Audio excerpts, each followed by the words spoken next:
Aloha, Ohana and friends. It's time for Tales with Tutu again.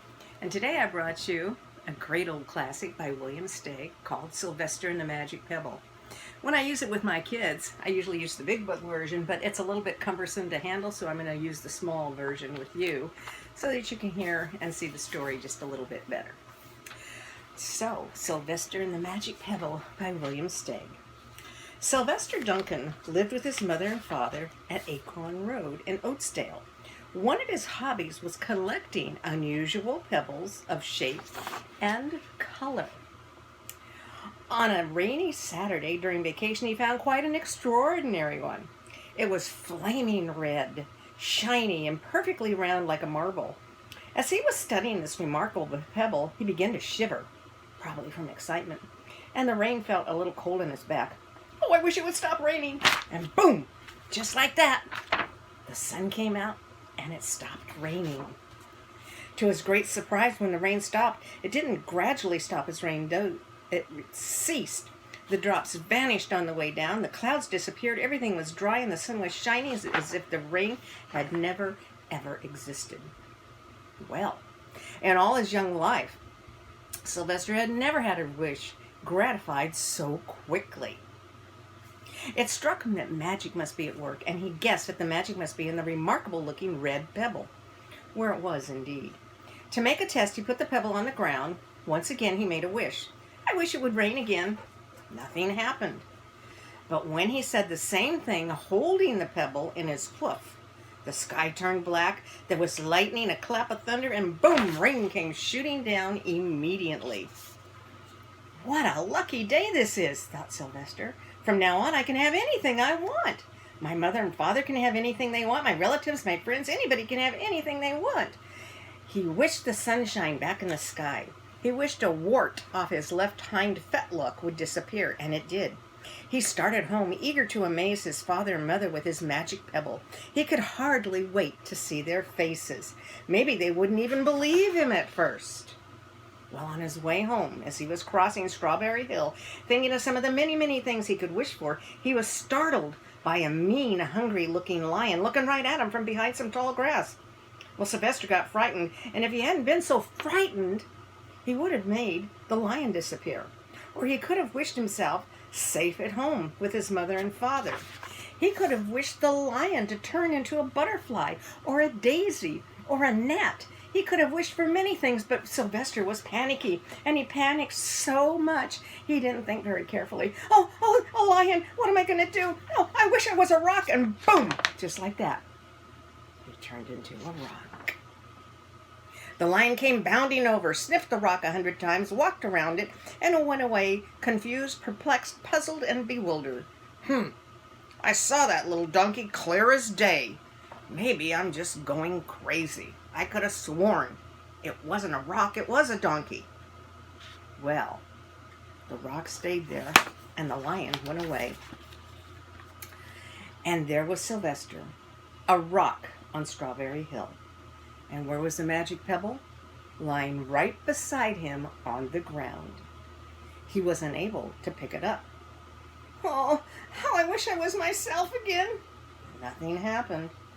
He had to actually be touching the magic pebble to make the magic work, but there was nothing he could do about it. His thoughts began to race like mad.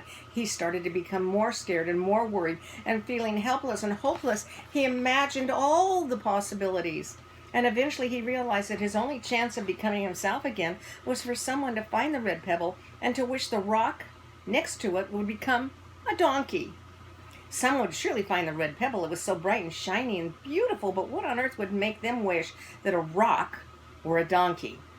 The chance was 1 in a billion at best. Finally, Sylvester fell asleep. What else could he do?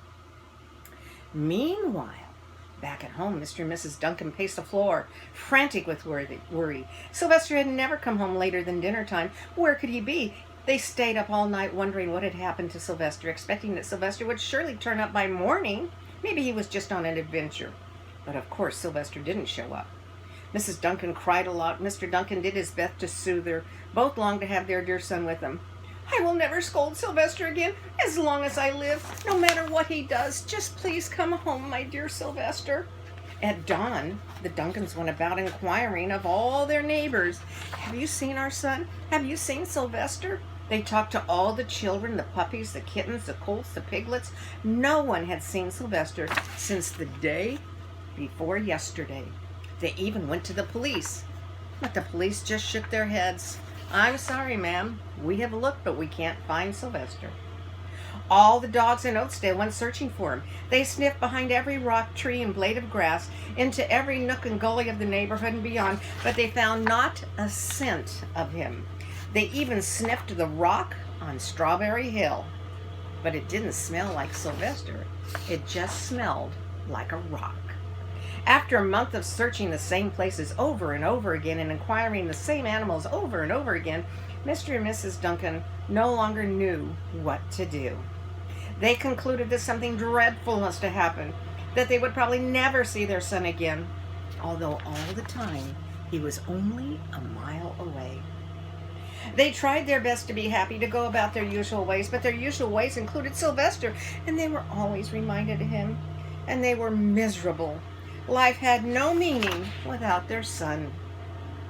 Night followed day, day followed night, over and over again until Sylvester on the hill woke up less and less often. And when he was awake, he only felt hopeless and very unhappy. He felt he would be a rock forever, and he tried to get used to it. And finally he went into an endless sleep. Then the days grew colder and fall came and leaves started changing color. Then the leaves fell and the grasses bent to the ground all around Sylvester. And the weather kept on changing. Pretty soon it was winter. The winds blew this way and that. It snowed. Mostly the animals stayed indoors, living on the food that they had stored up for the winter. Snow covered everything. One day a wolf even came and sat on Sylvester, the rock that was Sylvester, and he howled and howled and howled because he was so hungry. But Sylvester couldn't help him. He couldn't even help himself. Well, pretty soon the snows melted and the earth warmed up and the spring sun came and things started to bud and bloom and blossom. The leaves were on the trees again, flowers showed their young faces, but there was Sylvester and there was the magic pebble still laying beside him. But it turned into such a beautiful day. One day in May, Mr. Duncan insisted that his wife go with him on a picnic. We have to cheer up, dear. Let us try to live and be happy again, even though our Sylvester, our angel, is no longer with us. Let's go to his favorite place. Let's go to Strawberry Hill. And so they did. They went to Strawberry Hill, and Mrs. Duncan found a beautiful rock to sit on. Well, of course it was Sylvester. He woke up. The warmth of his own mother sitting on him woke him up from his deep winter sleep. He wanted to shout, "Mother, Father, it's me, it's Sylvester, I'm right here." But he couldn't talk. He was stone dumb. Mr. Duncan walked aimlessly about while Mrs. Duncan set out the picnic food on the rock. Alfalfa sandwiches, pickled oats, sassafras salad, Timothy compote. Suddenly Mr. Duncan saw the red pebble laying by the rock. "Look at this, dear. What a beautiful pebble." Now our Sylvester would have loved this for his collection. And the father picked up the pebble and set it on the rock. Then they sat down on each side of the rock, which was Sylvester, to eat their lovely lunch. Now Sylvester was wide awake as a donkey could be. Well, as a donkey that was a rock could possibly be. Mrs. Duncan felt some mysterious excitement in the air. "You know, Father, I have the strangest feeling that our dear, dear Sylvester is alive and not very far away." I am, Mother, I'm right here." If only Sylvester had realized that the magic pebble was resting on his back. Oh, I wish he were here with us on this lovely day in May. Mr. Duncan looked sadly at Mrs. Duncan, then he looked at the ground. "Don't you wish it too, Father?" "How can you ask such a question? Of course I do." "Oh, I'm right here, you two. I wish I were myself again. I wish I were my real self." In less than an instant, boom, he turned into his real self and sent the lunch flying to the ground. Well, You can imagine the scene that followed: the embraces, the kisses, the questions, the answers, the loving look, and the fond exclamations. When they had eventually calmed down a little bit and had gotten home, Mr. Duncan put the magic pebble in an iron safe. Someday they might want to use it again, but really for now, what more could they wish for? They had all they wanted. They had each other. Sylvester is a great cautionary tale about being careful what you wish for. What Sylvester didn't realize, that he was important just the way he was. I am special in my very own way, just like night is different from the day, and I don't care what the other folks say, I'm special in my very own way.